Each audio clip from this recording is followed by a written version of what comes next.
here is the best way that I think you can use, some of the best ways you can use the portal ball. One of the main starter weapons, or items, not weapons, I guess. One of the best starter items, in my opinion, with the new water physics. One, you can use them to sink directly to the bottom. It's not as good as if you don't have an anchor, but for starting, just to get away, oops, yeah, you can sink to the bottom with them. And then you get back on land with them if you really need to. Another thing you can do with the portal ball is skip it, and then you'll teleport to where to skip lands unless it's out of bounds. So as an example, let's head over here.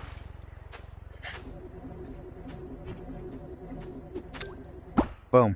Easy. Oh, and then you can skip for as fast as you can throw them, pretty much, as far as you can throw them. Of course, that's out of bounds, but you know what I mean. 2, wait, no, whatever. 3, getting into small spaces. So without an anchor, getting into small spaces could be rather tough because you keep floating. With the portable, just throw right there. And last but certainly not least, get away. Go up there, or down here. Ignore the hider detectors.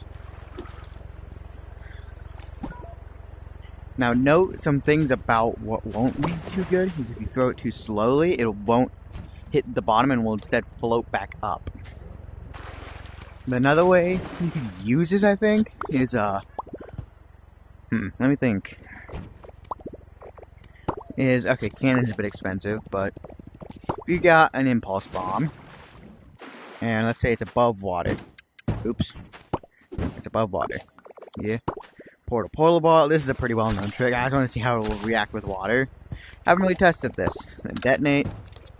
It will not work. So that's another thing to know. That will not work.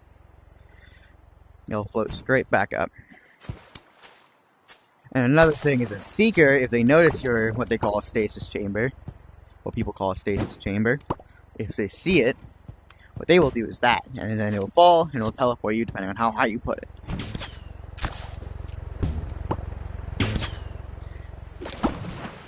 But that I think is pretty much it.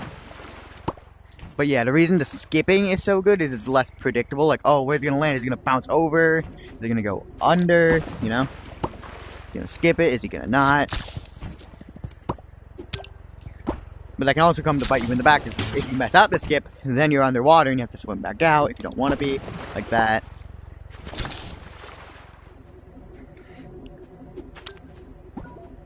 And if it goes out of bounds, of course, which is very easy to do when skipping and throwing. Because yeah, I can still just straight up throw it out of bounds. Same distance. Like, let's see how far I can skip it. Or throw it, actually. That's how far.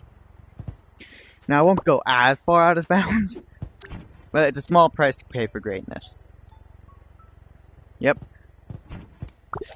Let's see if there's anything else you can do. Of course, what you could always do... Okay, actually, this might be a really crazy way to use them. This is no longer starter tips anymore. This is just tips. Do this. And then... Okay, we hit the height limit, whatever. Doesn't matter.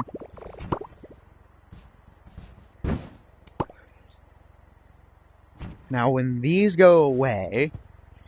Actually, would it be better to place an explosive bomb here? Hold up. Let's see. So, when you detonate... Let's see. Okay, that's pretty good. Doesn't blow up all of it, but that's still pretty good.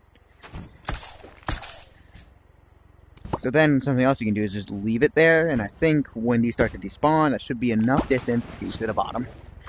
So that might actually be pretty OP. Yeah, just thinking about that makes it seem pretty OP. Because yeah, those just start to pop, and all of a sudden, boom, you're down. And depending on how high up you can go, ooh. Yeah, I want to see how people use that. That would be interesting. And then... Of course, let's see if there's anything else we can do. And I think that's it. That's all. Bye.